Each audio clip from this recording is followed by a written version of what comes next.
stared at my laptop screen, my heart pounding so hard I could hear it in my ears. The folder was empty. Completely empty. 3 weeks of work gone, deleted. I clicked refresh twice, then 3 more times, my hands shaking. Nothing. My presentation for the Albin Tech project was supposed to start in 57 minutes. Lucian Graves, my manager, walked past my desk. He didn't even glance at me, just kept moving with that smug smile he always wore. "Guess you should have backed it up," he said over his shoulder. The casual cruelty in his voice made my stomach twist. Around me, the office buzzed with normal Thursday morning energy. Coffee machines hissed. Keyboards clacked. Nobody noticed that my entire career was crumbling. I sat frozen for a moment, staring at that empty folder. Then something clicked inside me. I wasn't going to cry. I wasn't going to panic. I reached into my bag and pulled out a small flash drive. My fingers closed around it, and I felt my breathing steady. I looked at the doorway where Lucian had disappeared and whispered to myself, "Oh, I did." Let me back up. My name is Coralie Hale, and 6 months ago I thought I'd finally made it. At 29, I'd worked my way up from entry-level positions at 3 different companies. When I got transferred to the marketing division at Preston & Associates, I was thrilled. This was the break I'd been waiting for. My new manager, Lucian Graves, seemed impressive at first. 42, confident, always dressed perfectly. He had this way of commanding a room that made you want to impress him. During my first week, I put together a campaign concept for a local restaurant chain. It was simple but creative, a social media series featuring real employee stories. I presented it in our team meeting, nervous but proud. Lucian listened, nodding thoughtfully. Then he said, "Interesting start, Coralie. Let me refine this and take it to the client." The next week, I sat in the client meeting and watched him present my exact idea, word for word. He added nothing, changed nothing. But when the client loved it, everyone applauded him. He shook hands, accepted praise, never once mentioned my name. I told myself it was normal. Managers get credit. That's how it works. But something felt wrong. Over the next 3 months, I started seeing a pattern. Every idea I shared became his idea. Every success I contributed to became his victory. In private meetings, he'd mock my suggestions, calling them amateur hour or straight out of college textbooks. But then he'd present those same suggestions to clients and executives, taking full credit. I began keeping notes.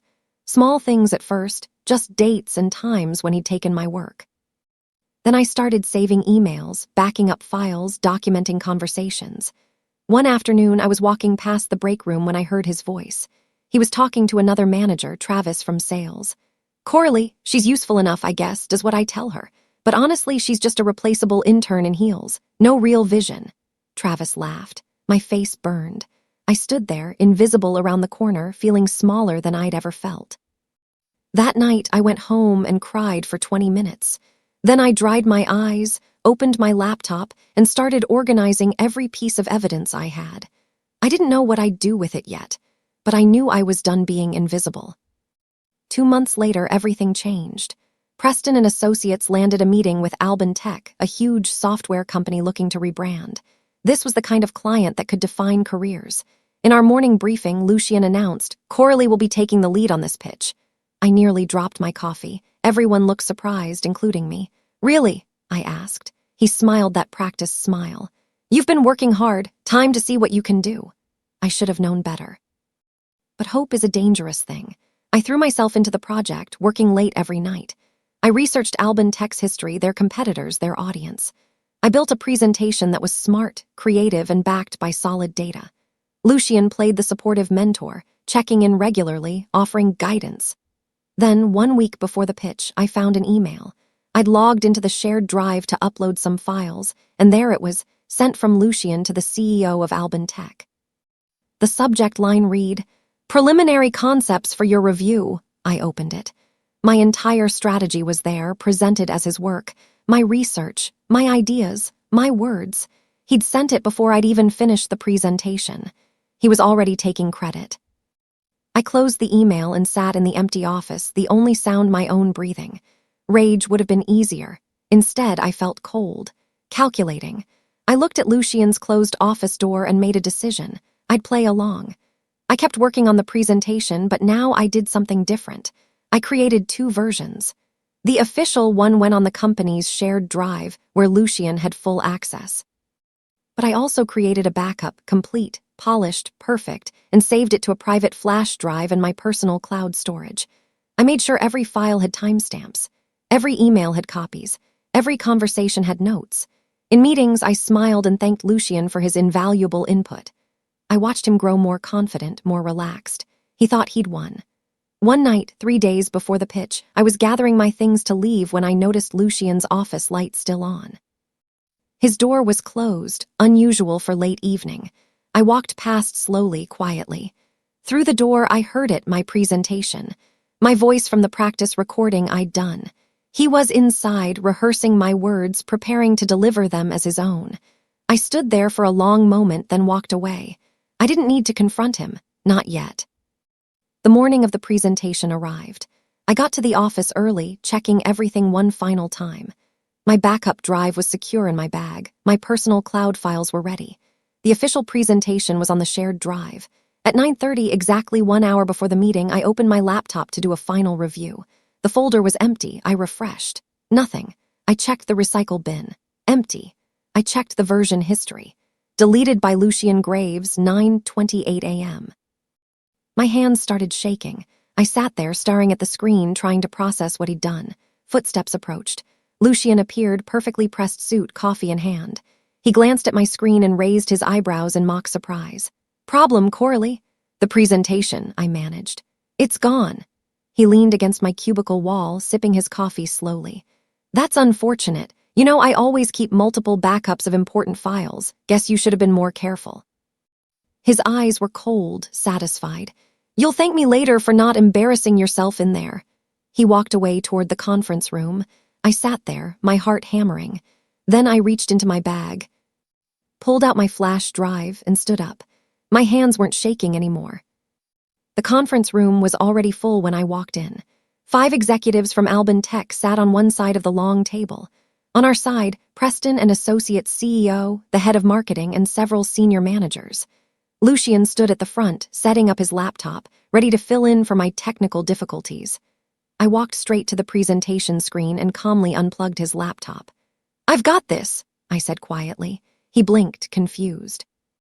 "Coralie, there's no need to." I plugged in my flash drive and opened my presentation. The title slide appeared, crisp and professional. Albin Tech Rebrand Strategy presented by Coralie Hale. Lucien's face went pale. I didn't look at him. I focused on the room and began speaking. My voice was steady, confident. I walked them through the research, the strategy, the timeline. Every slide was perfect because I'd built it myself. Every word was mine because I'd lived this project for weeks. The executives leaned forward, engaged. They asked questions. I answered them without hesitation. When I finished, the room was silent for a moment. Then the CEO of Albin Tech, a woman named Josephine Chen, Josephine Mercer, smiled. "This is brilliant, Coralie, truly impressive work. Why didn't we see this earlier?" I met her eyes. "I'm glad you're seeing it now." Lucien recovered quickly, his mask sliding back into place. "Of course, we've been collaborating closely on this," he said smoothly. "It's really a team effort." I opened my laptop settings and projected the file properties onto the screen. Created by Coralie Hale. Last modified 3 days ago by Coralie Hale. Every timestamp, every version, all showing my name. "Actually," I said calmly, "I developed this independently over the past 6 weeks." The head of marketing, Pierce Ashford, leaned forward. "Lucien, I thought you said you were leading this pitch." Lucien laughed, but it sounded forced. "I supervised the project, obviously. Coralie's still learning, so The files tell a different story," Pierce interrupted. He looked at me. "Did you create this alone?" "Yes," I said simply. Sweat appeared on Lucien's forehead. He tried to maintain his composure, making excuses about mentorship and oversight, but his voice had lost its usual confidence. The executives from Albin Tech exchanged glances. Our CEO, Harrison Wells, cleared his throat. "I think we need to discuss this further. Lucien, Coralie, my office after this meeting concludes." The presentation ended with handshakes and praise from Albin Tech. But as I packed up my laptop, I could feel Lucien's eyes boring into me. The message from HR came 10 minutes later. Mandatory follow-up meeting scheduled for tomorrow, 9 a.m. The next day's team meeting was tense. 20 people crammed into the conference room for our weekly update. Lucian stood at the front, his usual commanding presence slightly cracked, but he was fighting back. "I want to address some confusion about the Albin Tech pitch," he began. "There seems to be a misunderstanding about project leadership and contribution." He looked directly at me.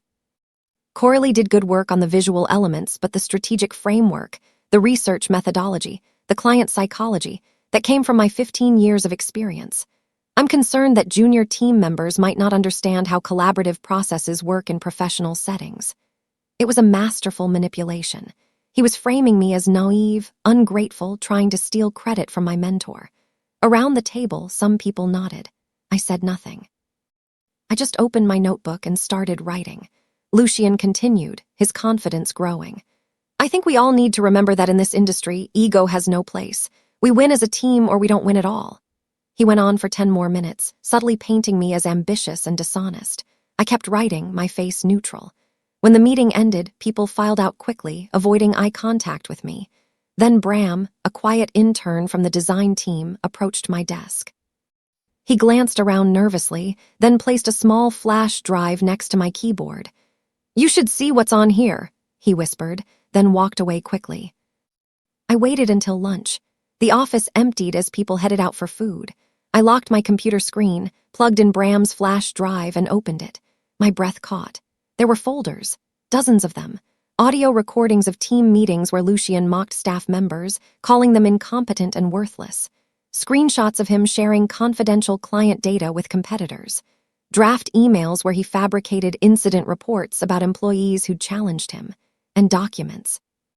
Performance reviews he'd falsified. Projects he'd stolen credit for going back 3 years.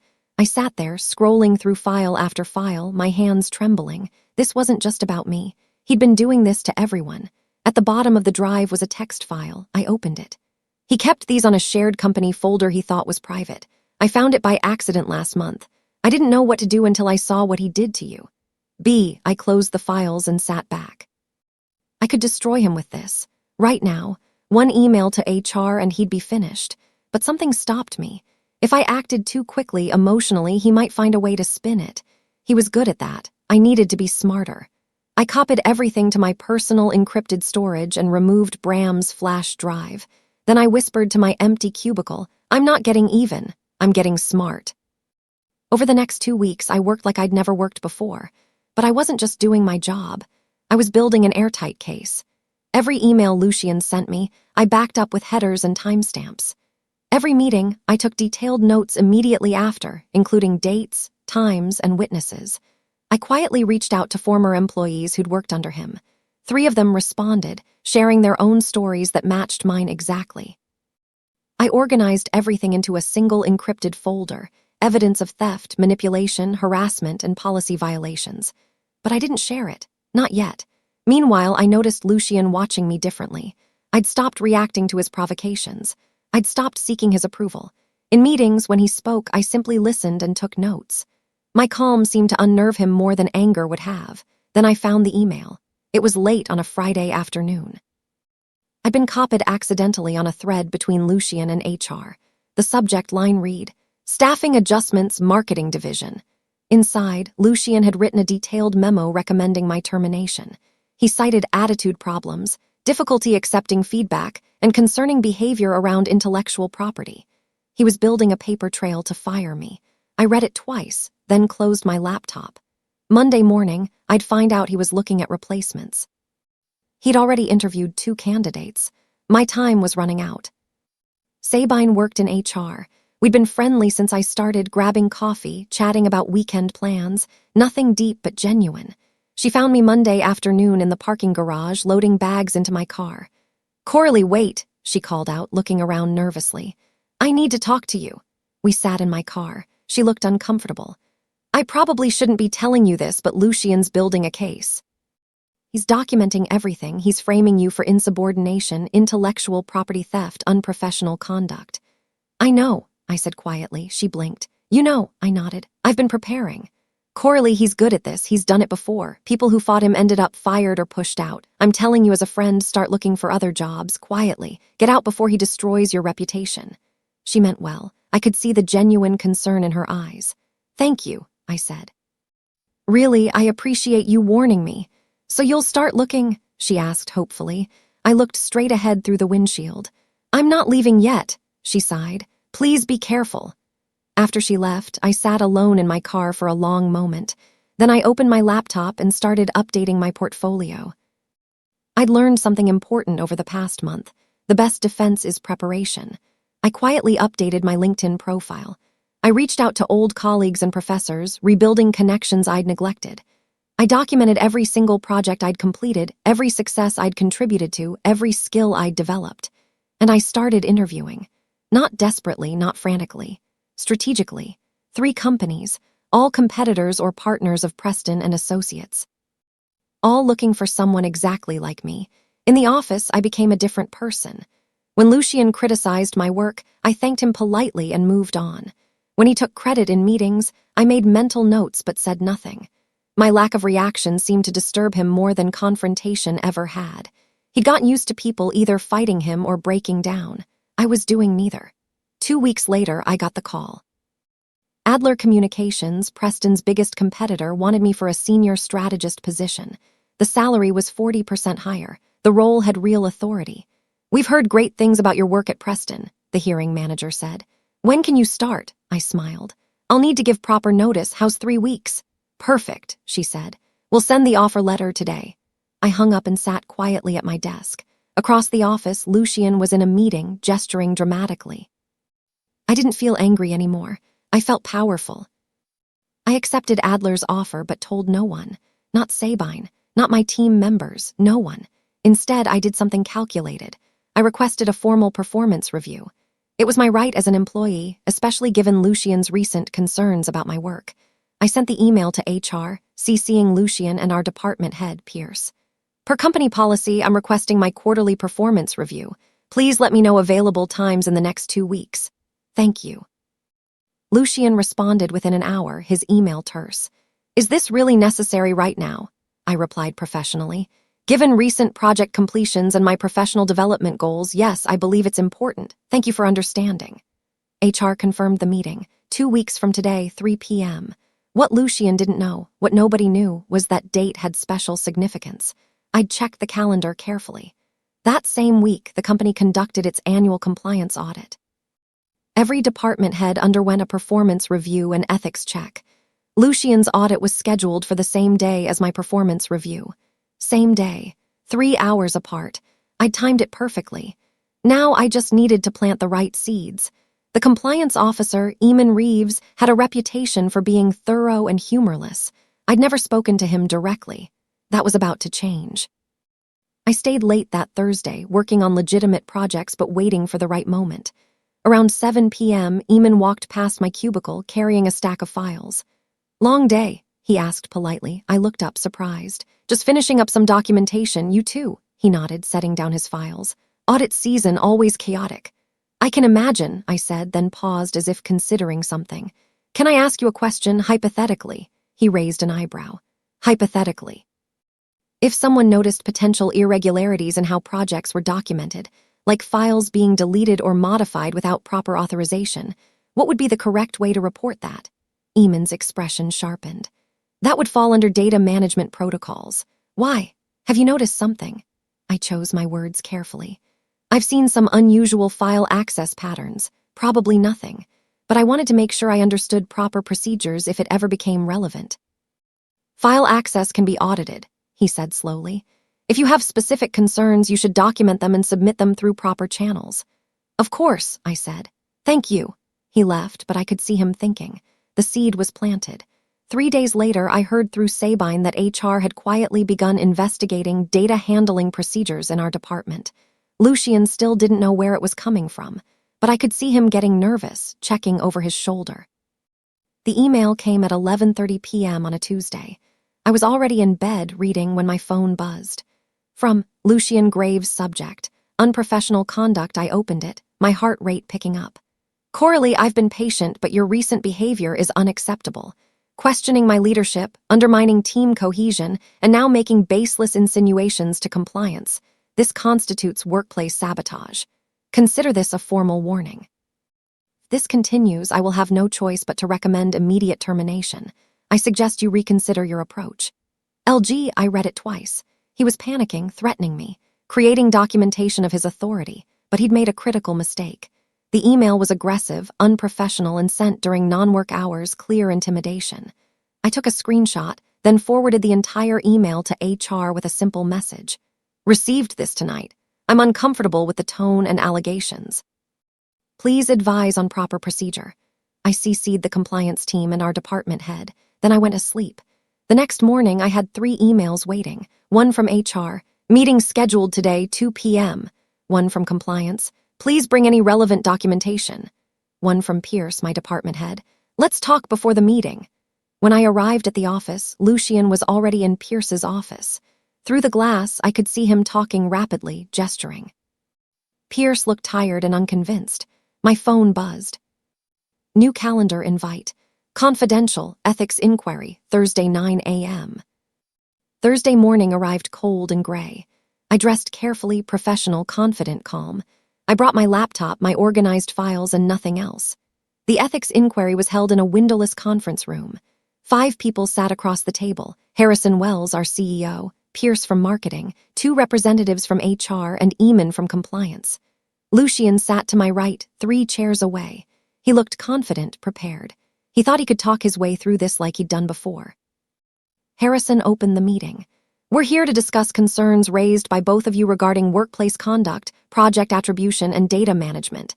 This is confidential and formal. Everything said here is on record. For 90 minutes, they asked questions. Lucian answered smoothly, professionally. He framed everything as mentorship, collaboration, misunderstandings. Coralie's talented but inexperienced, he said. I think she misinterpreted normal management oversight as something else. I stayed calm. I answered every question with facts, dates, times, file timestamps, names of witnesses. I didn't attack him. I simply told the truth. Then Eamon spoke. We've been reviewing data access logs from your department. Lucian, can you explain why you accessed and deleted Coralie's project files 17 times over the past 4 months? Lucian went very still. That's standard oversight. I was reviewing her work. The deletions, Eamon pressed. Lucian's confidence cracked slightly. Sometimes files need to be reorganized, including the morning of the Albin Tech presentation. Silence. Lucian tried to respond, but Eamon cut him off. We're requesting full computer histories from both of you. I watched Lucian's hand move toward his laptop bag. He was going to delete something right now. Of course, I said, handing over my laptop immediately. Lucian hesitated, then reached for his. His fingers moved across the keyboard. Actually, Eamon said coldly, it will handle that. Please step away from the device. They took our laptops into an adjacent room where it had set up. We waited in uncomfortable silence. Lucian stared at the table. I sat calmly, hands folded. 20 minutes later, they returned. Harrison looked grim. Coralie, your files show consistent documentation dating back 6 months. Clear timestamps, version histories, backup protocols. He turned to Lucian. Yours show multiple deletions, file transfers to personal accounts, and evidence of accessing Coralie's private directories without authorization. I can explain, Lucian started. Please do, Harrison said. Lucian launched into an explanation about supervisory access, quality control, protecting the company from junior mistakes. It sounded rehearsed, desperate. Then I spoke quietly. I have backup files that show every stage of the Albin Tech project. Created by me, time-stamped weeks before the presentation.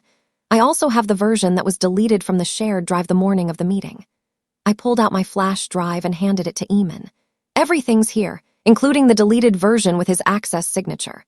They loaded my files. The room watched in silence as my complete presentation appeared, perfect, polished, dated 3 weeks before the meeting. Then they opened the shared drive history. Deleted by Lucian Graves. Time 9:28 a.m. on presentation day. Harrison looked at Lucian. His voice was ice. Did you deliberately delete her presentation? Lucian opened his mouth, closed it. Finally, the file was corrupted. I was trying to fix it.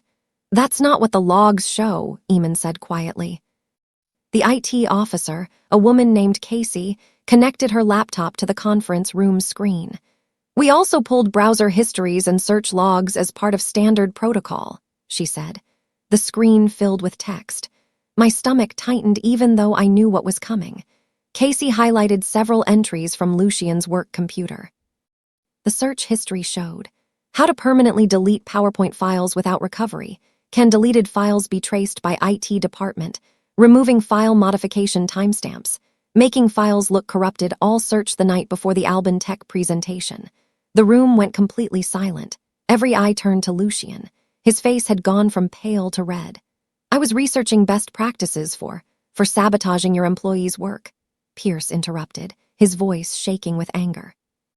Lucian tried again. This is being taken out of context.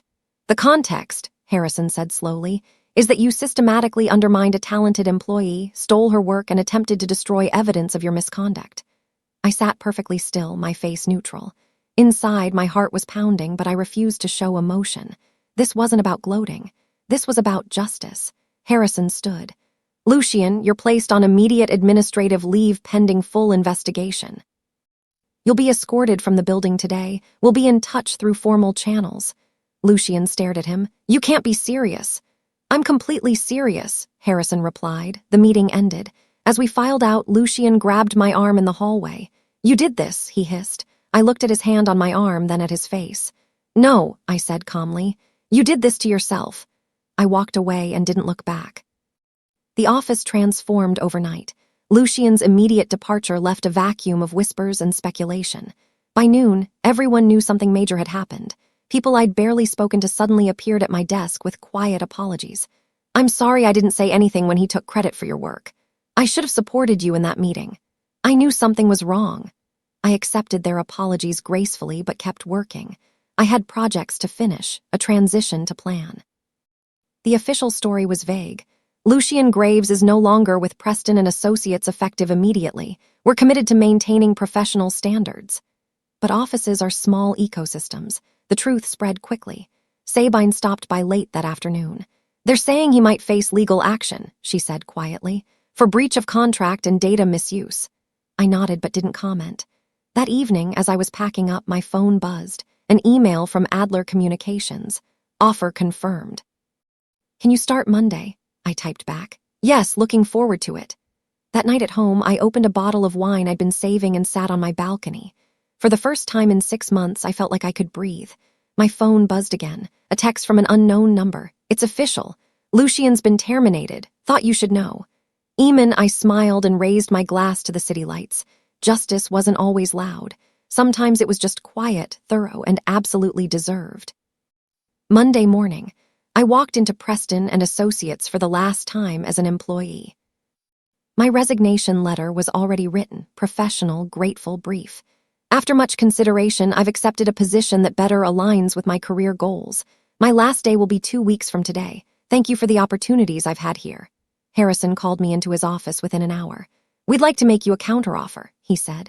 Lucian's position is open. We'd like you to consider taking it. 6 months ago, I would have jumped at that offer. Now I smiled politely. I appreciate that, but I've made my decision. The new role would come with significant compensation, he pressed, and a chance to rebuild the department culture. I understand, I said, but I'm ready for something new. He sighed but nodded. You'll have a glowing recommendation from me personally. You handled an impossible situation with remarkable professionalism. Thank you, I said. That means a lot. Over the next 2 weeks, I wrapped up projects, documented processes, and trained my replacement, a smart woman named Kelsey who'd been overlooked in another department.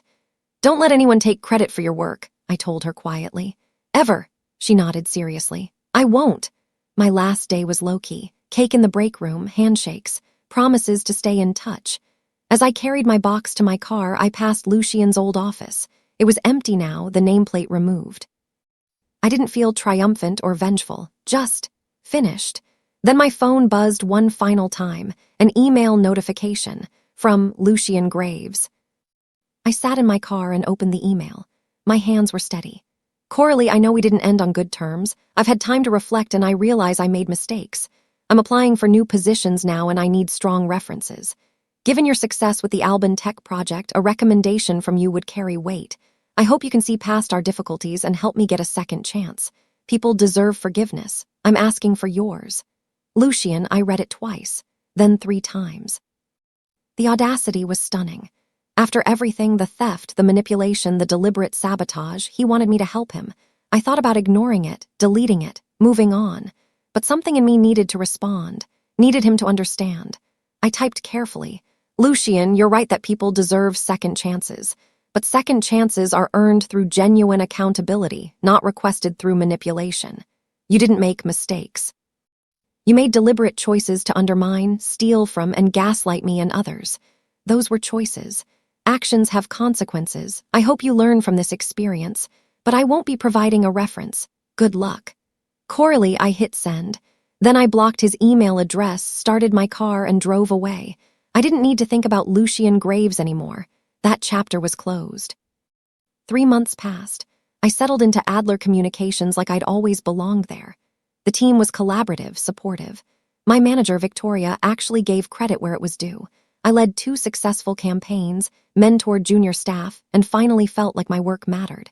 Then came the invitation. Annual Marketing Summit, joint partnership event.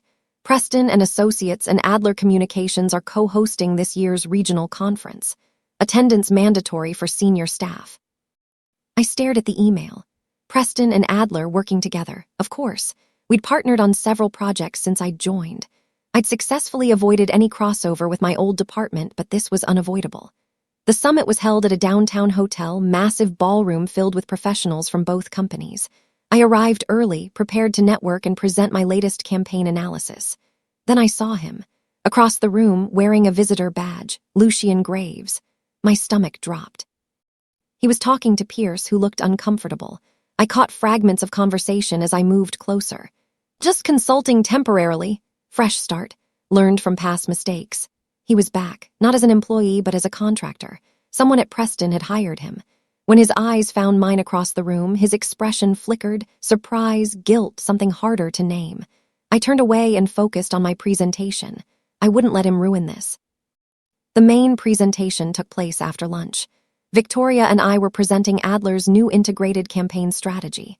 Pierce was presenting Preston's complementary approach. We'd coordinated beforehand. It should have been seamless. I stood at the front of the ballroom, calm and confident. 50 executives from both companies watched. I was halfway through explaining our target demographic research when Lucian stood up.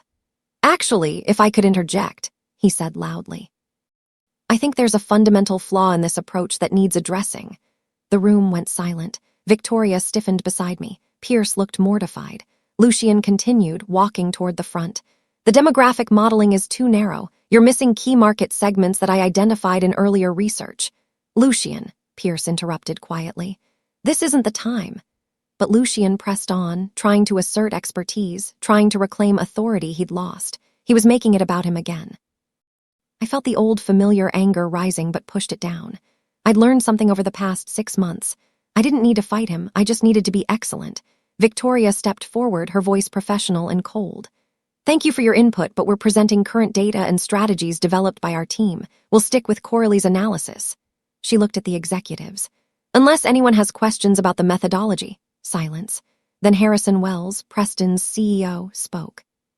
"I think we should proceed with the presented strategy as planned. It's solid work." Lucian's face fell. He looked around the room, seeing no support, no validation. Finally, he sat down. I continued my presentation without acknowledging him. When we finished, the applause was genuine and warm. After the presentations ended, I gathered my materials in the now empty ballroom. Most people had moved to the networking reception next door. I was almost finished when footsteps approached. Lucian stood 5 feet away, hands in his pockets. "You did this to me," he said quietly. I looked at him, really looked at him. 6 months ago, he'd seemed powerful, intimidating. Now he just looked tired and bitter. "No," I said, my voice steady. "You did this to yourself." "I made mistakes," he said. "But you destroyed my career." "I documented the truth," I corrected. "You destroyed your own career when you chose to steal, manipulate, and sabotage. Those were your choices, Lucian, not mine." "I was trying to help you," he said desperately. "Mentor you, you were inexperienced." "Stop," I interrupted. "Even now you're lying to me and to yourself. You weren't mentoring, you were using, there's a difference."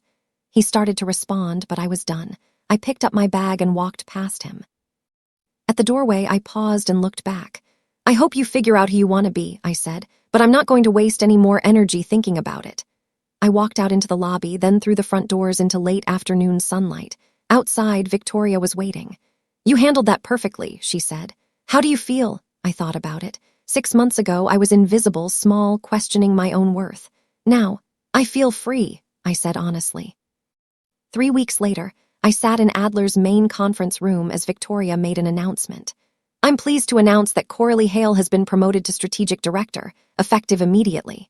Applause filled the room. Later, when they hung the new nameplate on my office door, I stood looking at it for a long moment. Coralie Hale's strategic director of the year.